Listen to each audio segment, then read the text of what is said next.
Welcome to InfoStream, your daily current. Unsure what to listen to? Turn to us for today's headlines. Stay informed. House passes Transparency Act on Epstein files. The Senate is expected to follow suit. Trump defends Saudi prince regarding Khashoggi. A major Russian attack occurred in Ukraine. There is a growing threat of Chinese espionage. An Israeli strike resulted in casualties near Lebanon. Nicki Minaj supports Trump's claims about Nigeria. Voting maps in Texas are being challenged. Zelensky seeks intensified peace talks in Ankara. Russian ships are using lasers against NATO pilots. Europe faces a standoff with Russia's sanctioned vessels. The UK is reviewing its defense preparedness. Sino-Japanese tensions threaten seafood trade. Brazil's military officials were sentenced for a coup attempt. Denmark's immigration policies are influencing UK changes. House passes Epstein Files Transparency Act. Senate path likely ahead. The House of Representatives passed the Epstein Files Transparency Act on Tuesday, a measure directing the Department of Justice to publicly release all files related to the investigation of Jeffrey Epstein. The bill's passage, with near unanimous support, now shifts focus to the Senate, where a relatively clear path to enactment is anticipated. Senate Republican leader John Thune indicated that the Senate would likely take up the bill swiftly, potentially through unanimous consent, a process that could expedite its passage. The bill's movement to the Senate follows a significant shift in House dynamics, with Republican support now firmly behind the measure.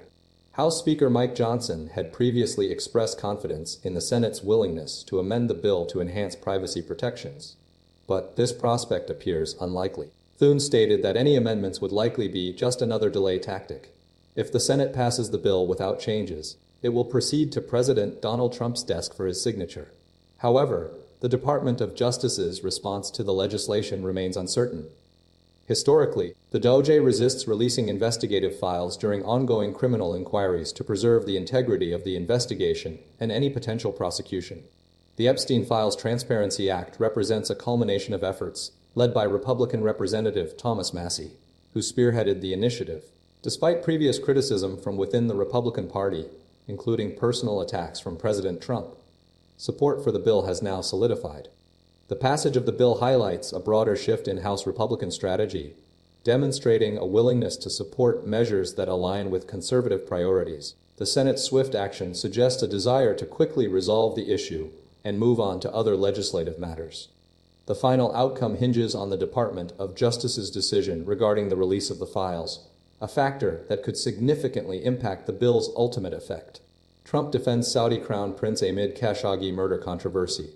The recent visit by Saudi Crown Prince Mohammed bin Salman to the United States was marked by a significant display of support from President Donald Trump. Despite ongoing controversy surrounding the 2018 murder of Washington Post columnist Jamal Khashoggi, Trump dismissed concerns about the prince's involvement, characterizing Khashoggi's death as painful and a huge mistake.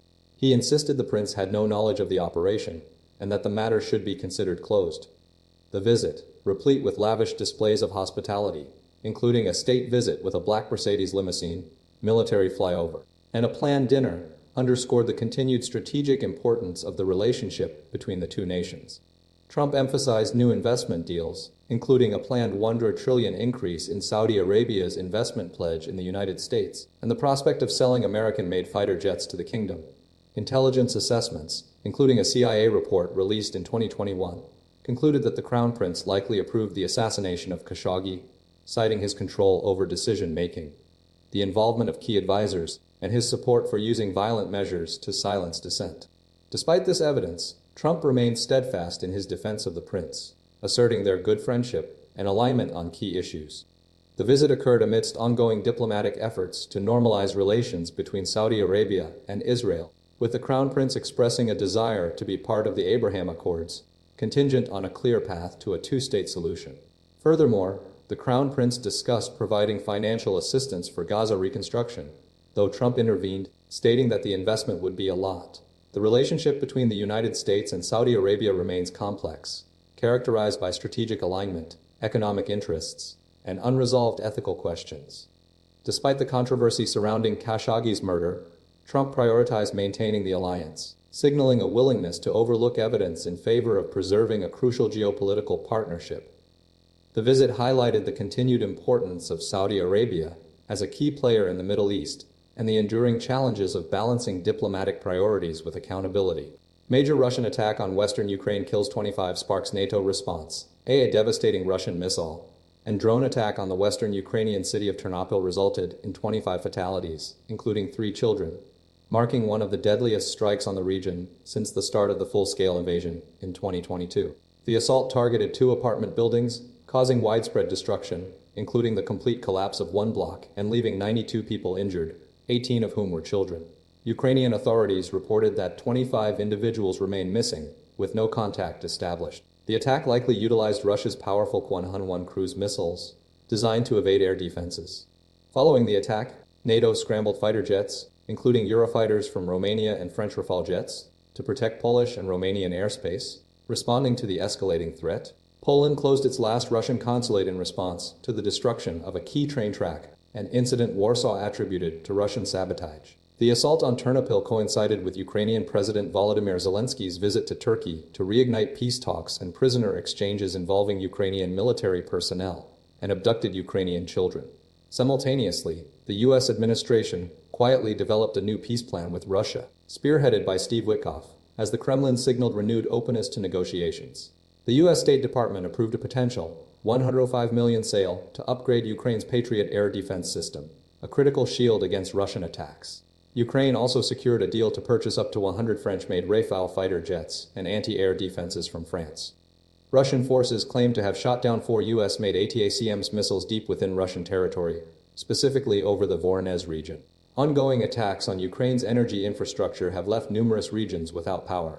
The situation remains highly volatile, with continued NATO interventions and ongoing military exchanges highlighting the protracted nature of the conflict. The destruction in Ternopil underscores the continued risk of indiscriminate attacks and the urgent need for enhanced air defenses within Ukraine. Ultra-processed food threat: global health crisis demands urgent action. A growing body of evidence, detailed across multiple news articles, reveals ultra-processed foods, UPFC, represent a significant and escalating global health threat, prompting calls for immediate regulatory action. The core concern revolves around the increasing consumption of these foods, defined by their high ingredient counts, additives, and industrial processing, and their documented link to a surge in chronic diseases like obesity, type 2 diabetes, and heart disease. Several studies, notably a Lancet series, highlight the alarming scale of the problem, with over 50% of global food expenditures attributed to UPF manufacturers. Researchers estimate that 92 out of 104 long-term studies demonstrate a correlation between UPF consumption and increased risk of chronic illnesses. The NOVA classification system, developed by Carlos Augusto Montero, is central to this understanding, categorizing foods based on their level of industrial processing. The industry's aggressive marketing tactics, particularly targeting children, are heavily criticized. Companies utilize strategies similar to those employed by the tobacco industry, creating highly palatable and addictive products.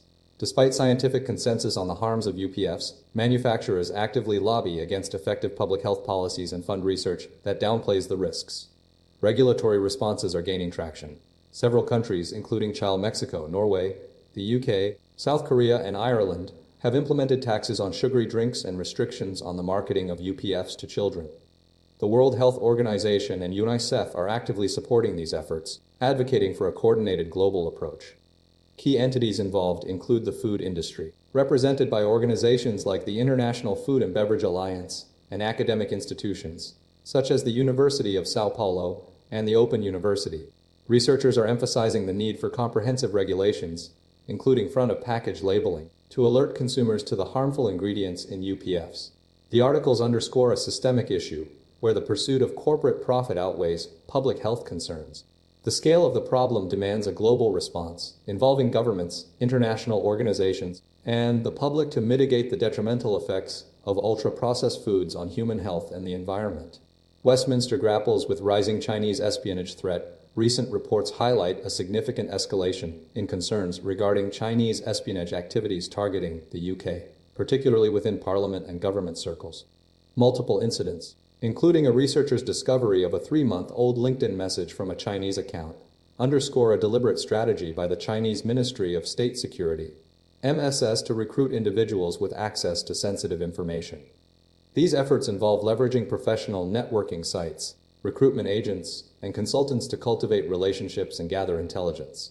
The core of the issue revolves around the MSS's attempts to interfere with our processes and influence activity at Parliament, as stated by Security Minister Dan Jarvis. This includes covert outreach through all expenses-paid trips to China and the potential use of cash or cryptocurrency to obtain information. Targets extend beyond Parliament staff to encompass economists, think tank employees, geopolitical consultants, and even government officials. Responding to the threat, the government has announced a multifaceted approach, including a $170 million investment in encrypted technology, enhanced cybersecurity measures, and tightened regulations regarding covert funding of political parties. The Electoral Commission will also receive greater enforcement powers. Furthermore, the government is considering elevating China to the enhanced tier of the Foreign Influence Registration Scheme, FIRST, currently reserved for Iran and Russia.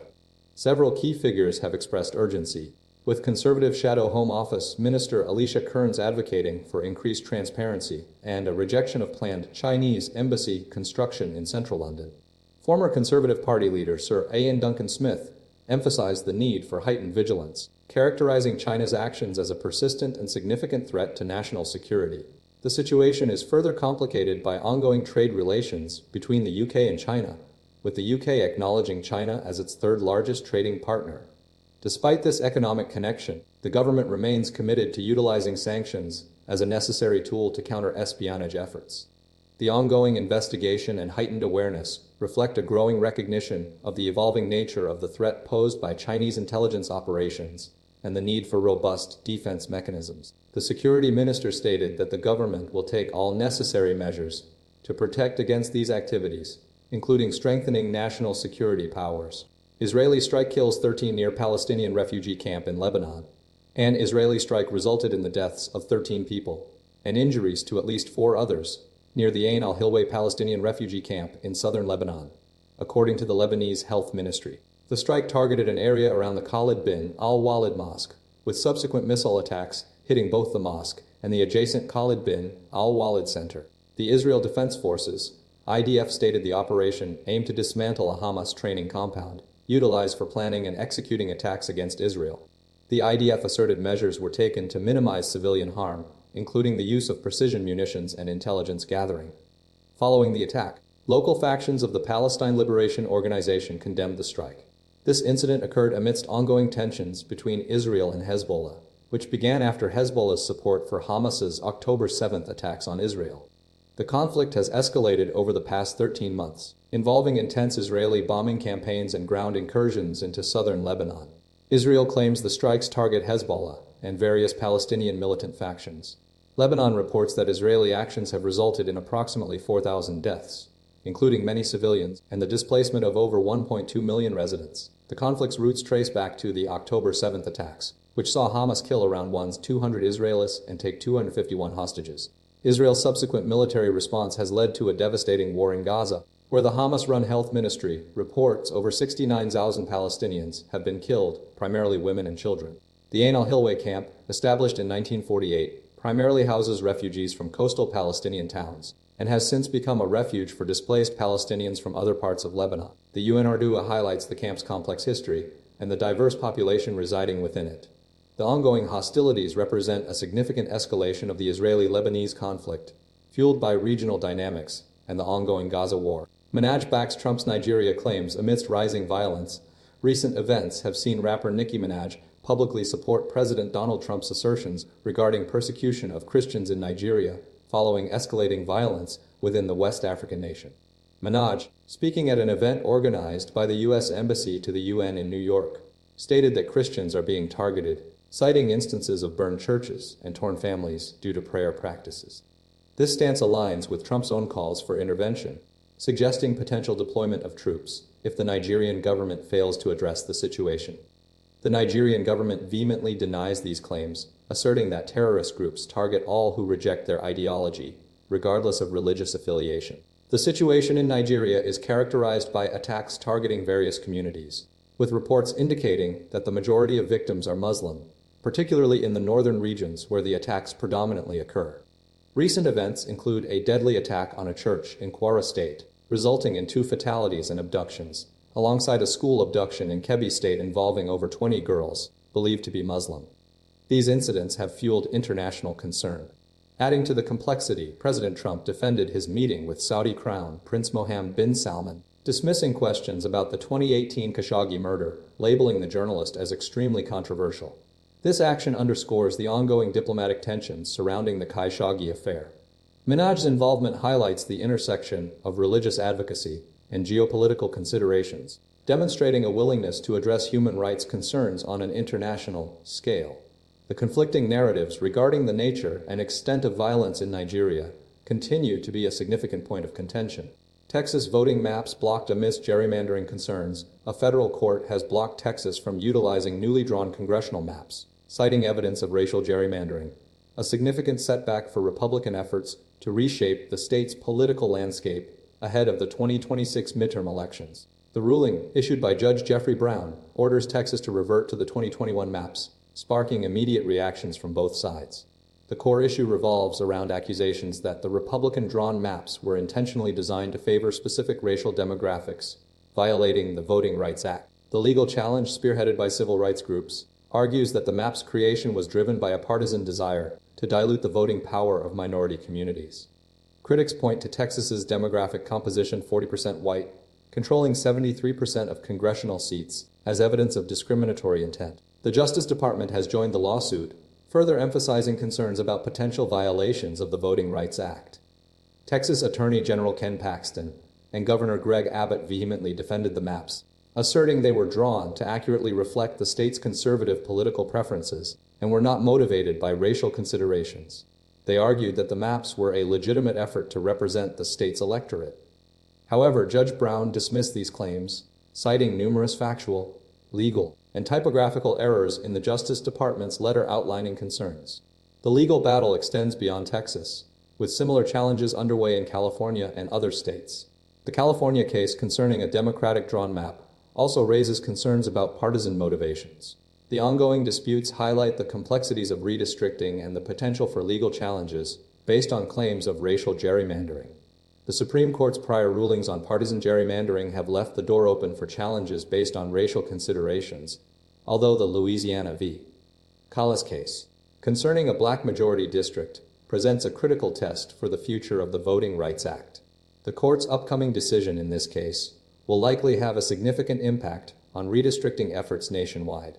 The legal wrangling over congressional maps is expected to continue throughout the coming months, with potential implications for the balance of power in Congress. Zelensky's Ankara talks aim to intensify peace negotiations. Ukrainian President Volodymyr Zelensky traveled to Ankara, Turkey, on Wednesday to intensify peace talks surrounding the ongoing conflict with Russia.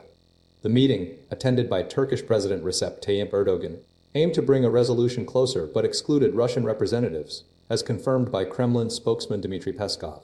Despite ongoing contact between U.S. Special Envoy Steve Witkoff and Russian envoy Kirill Dmitriev, American efforts to broker a ceasefire have stalled. Zelensky emphasized Ukraine's priority of ending the war, while also focusing on resuming prisoner exchanges. This visit marks the fourth capital he has visited in recent days, following agreements in Athens for a gas deal, Paris for fighter jet acquisition, and Madrid for cooperation with Spanish arms manufacturers. These efforts demonstrate Ukraine's commitment to securing European support amid escalating Russian attacks, particularly around the strategically important city of Pokrovsk.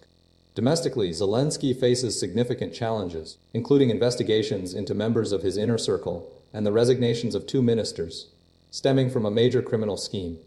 This situation has prompted warnings from some EU leaders, who are considering a $140 billion loan for Ukraine, contingent upon Zelensky's progress in tackling corruption. Russia's conditions for a peace deal remain unchanged, demanding Ukraine's renunciation of NATO aspirations and the withdrawal from the Donetsk, Luhansk, Zaporizhia, and Kherson regions. Zelensky argues that withdrawing from the Donbass would leave the rest of the country vulnerable. Recent high-level talks, including those involving Donald Trump and Putin, have yielded limited results, with a planned summit in Budapest being cancelled due to Russia's unwillingness to compromise. Despite these setbacks, communication between U.S. and Russian officials persists, highlighting the complexity of reaching a negotiated settlement. Witkoff's previous comments regarding the contested region's status and Crimea's annexation have created tensions, underscoring the fundamental disagreements between the two sides. The ongoing situation reflects a deeply entrenched conflict with no immediate prospect of a breakthrough. Russian spy ship uses lasers against RAF pilots. The UK government is taking extremely seriously a recent incident where a Russian spy ship, the Yantar, used lasers to disrupt RAF pilots tracking its movements near UK waters. Defense Secretary John Healey stated that the move, occurring within the last 2 weeks, was deeply dangerous, and that the government was ready if the Yantar travels south this week. The Yantar, operated by Russia's main directorate for deep-sea research GUGI, which is designed for surveillance and potential sabotage, has been repeatedly spotted in UK waters, most recently in January. The Yantar's activity has raised significant concerns, particularly regarding its potential to map undersea cables, a mission suspected by Western nations. The ship's lack of location broadcasts since November 6th and its last track position in the Baltic Sea north of Latvia are also alarming. The Dutch Navy recently escorted the Yantar out of the North Sea. RAF Poseidon P-8 surveillance planes have been circling off the Scottish coast, although it's not confirmed they are directly tracking the Yantar. The Ministry of Defence has changed Royal Navy rules of engagement to allow closer monitoring when the Yantar is within wider UK waters. The use of lasers represents a significant escalation, impeding pilot operations and posing a direct threat to military aircraft. Concerns extend beyond the immediate incident to encompass the broader risk to critical infrastructure, including undersea cables and pipelines. Russia has dismissed the UK's warnings as baseless anti-Russian alarmism, while security analysts highlight the provocative nature of the laser use. The UK and its NATO allies are increasingly worried about Russian incursions into NATO airspace and the potential for attacks on infrastructure. The Ministry of Defense is facing scrutiny for its reliance on US defense resources and is being urged to accelerate its commitment to NATO, a concern echoed by a committee of MPs. The UK government maintains a different perspective on America's commitment to NATO, but acknowledges the need to pick up the pace of its own contribution, a priority Labour has been addressing since taking power. The Defense Secretary emphasized the changing, unpredictable, and increasingly dangerous global landscape. Shadow Fleet Europe standoff with Russia's sanction-busting vessels. A BBC investigation has revealed the escalating efforts by European coastguards and navies to counter Russia's utilization of a shadow fleet of vessels designed to circumvent Western sanctions on Russian oil exports. This fleet, comprised of hundreds of tankers, employs tactics such as changing flags, operating without valid national registries, and utilizing obscure ownership structures to transport oil from Russian ports, primarily Ost-Luga and Primorsk, to customers like India and Turkey. The investigation highlights the growing sophistication and brazenness of these operations, with vessels frequently traversing international waters, including the English Channel and the North Sea, despite being added to lists of sanctioned vessels by the UK and EU. The BBC's tracking of the tanker Unity exemplifies this trend. Unity, previously registered under names like Ocean Explorer, Beck Swan, and March, has cycled through multiple flags: Panama, Russia, Gambia, and most recently, Lesotho, a landlocked African nation with no official registry, demonstrating a deliberate effort to evade detection. The vessel's current status, anchored outside Ost-Luga as of the publication date, underscores the ongoing challenge posed by this illicit network. Analysis indicates that shadow tankers account for approximately 62% of shipped Russian crude oil exports, with China and India being the primary consumers, followed by Turkey and the European Union.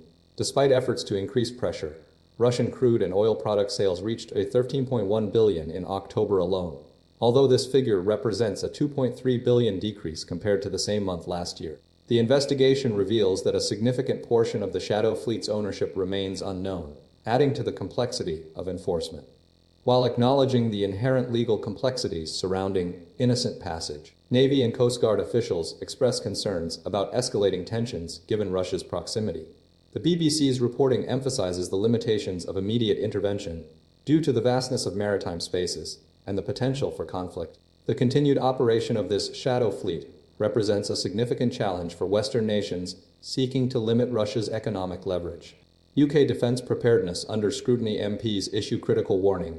By a recent report by the UK's Defence Committee has delivered a scathing assessment of the nation's preparedness for military attack, concluding that the UK is significantly lacking in a comprehensive defense plan and falling short of its NATO obligations.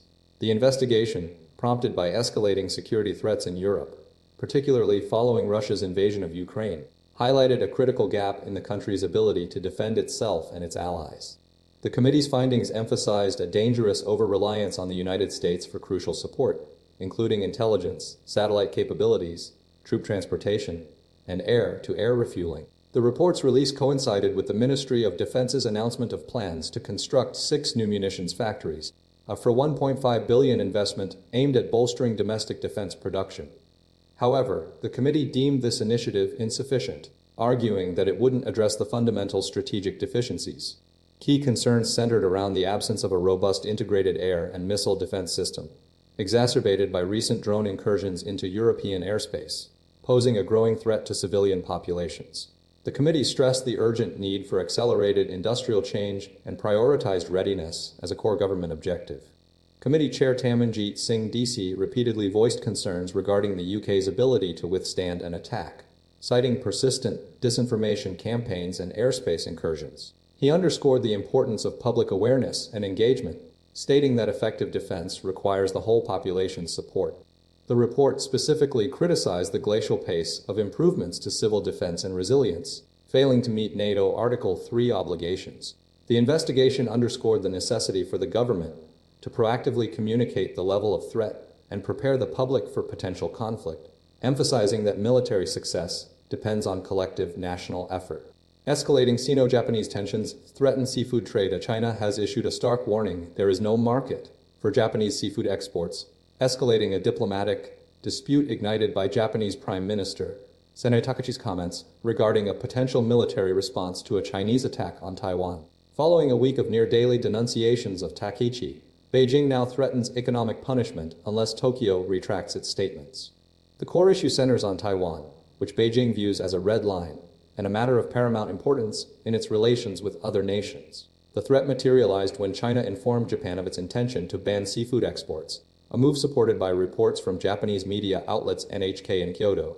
However, Tokyo has yet to receive formal confirmation from Beijing. This action follows a previous August 2023 seafood ban, triggered by Japan's release of treated radioactive wastewater from the Fukushima nuclear plant, a decision Beijing vehemently opposed.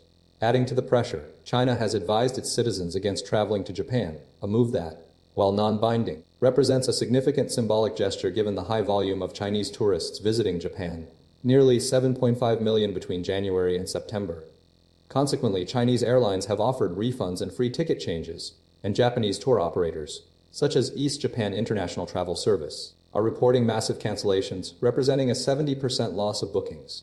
Sanae Takaichi, a prominent hawk, who recently became prime minister, has further fueled tensions by visiting Taiwan earlier this year and advocating for defense cooperation, actions that Beijing has repeatedly condemned. Her previous meetings with Chinese leader Xi Jinping, including a request to resume imports of Japanese beef and seafood, underscore the depth of the disagreement.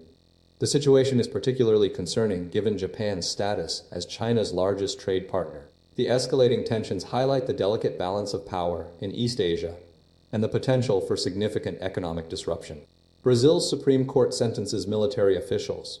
Police for coup plot. A recent ruling by Brazil's Supreme Court has resulted in significant prison sentences for high-ranking military officials and a federal police officer, totaling up to 24 years, for their involvement in a plot to overthrow President Luiz Inácio Lula da Silva and other government officials. This follows a previous conviction of former President Jair Bolsonaro, who received a sentence of 27 years and 3 months for leading a criminal organization attempting to invalidate the 2022 election results. The core group, encompassing close allies of Bolsonaro, was initially sentenced in September. The latest convictions focused on the planning of violent actions, including an attempt to assassinate Lula, Vice President Geraldo Alckmin, and Supreme Court Justice Alexandre de Moraes. 9 of the 10 defendants, all high-ranking military officers alongside 1 police officer, were unanimously convicted. 1 retired general received an acquittal due to insufficient evidence. The sentences range from 1 year and 11 months to 24 years, with several defendants facing over 2 decades behind bars. Justice Flavio Dino emphasized the gravity of the situation, referencing Brazil's military dictatorship, stating it was a coup aimed at arresting and killing individuals, revoking the constitution, citizenship, and freedom of the press. Evidence uncovered during the investigation revealed a detailed plan orchestrated by the group. Notably, a federal police officer was found to have infiltrated Lula's security team, facilitating the group's violent intentions. The plot was ultimately thwarted due to the lack of support from the army commander. The case has garnered international attention, with U.S. President Donald Trump imposing a 50% tariff on Brazilian imports, citing the situation surrounding Bolsonaro. This triggered a significant deterioration in US-Brazil relations, considered the lowest point in their historical relationship. However, relations have since improved, with Lula and Trump engaging in telephone conversations and a recent meeting at the ASEAN summit in Malaysia. The convicted individuals' sentences will only take effect after appeals are exhausted, a process that currently applies to Bolsonaro, who remains under house arrest. The legal team is preparing an appeal, though a further one is anticipated this week. Denmark's hardline immigration policies inspire Britain's overhaul. Denmark's successful, tightly controlled immigration system, lauded for its effectiveness in deterring asylum seekers and maintaining political stability, is now driving a radical overhaul of Britain's asylum policies. The Danish model, spearheaded by Prime Minister Mette Frederiksen's Social Democrats, has been remarkably successful, significantly reducing asylum claims and maintaining public support despite stringent requirements. Britain, grappling with a surge in illegal immigration via the English Channel, has been heavily influenced by Denmark's approach, sending officials to study its system. The core of Denmark's strategy involves a lengthy and demanding pathway to permanent residency. Refugees face an 8-year wait for permanent status, requiring fluency in Danish, employment for several years, and a financial guarantee. Furthermore, the government actively discourages family reunification, demanding that both partners be over 24 and have passed a language test. Denmark also employs controversial measures, including the jewelry law, which allows authorities to seize assets exceeding 10,000 Danish krone to cover asylum support costs. This policy, alongside the ghetto law, which allows the state to demolish housing estates with high concentrations of non-Western residents, has drawn criticism for potentially discriminatory practices. Despite these measures, Denmark has achieved a 40-year low in asylum claims, with only 8059 asylum seekers granted residence permits last year, less than 1% of the total. Britain's new policy mirrors this approach, planning to quadruple the wait for permanent settlement from 5 years to 20, coupled with periodic reviews and the potential for asset seizure. Home Secretary Shabana Mahmood argues this is a necessary step to deter illegal immigration and align with progressive values. However, concerns are mounting both domestically and internationally. Critics, including refugee advisory group Refugees, welcome Denmark head Michaela Klante Bendiksen, argue the stringent requirements create a sense of hopelessness and second-class citizenship, potentially fueling social unrest and hindering integration. Labour MP Stella Creasy echoed these concerns, labeling the policy as performative cruelty. Former Labour peer Alf Dubs, who escaped Nazi persecution on the Kindertransport, expressed depression at the Labour Party's shift in stance, highlighting the potential for long-term harm. The success of Denmark's approach is now being closely watched, but the debate surrounding its effectiveness and ethical implications continues.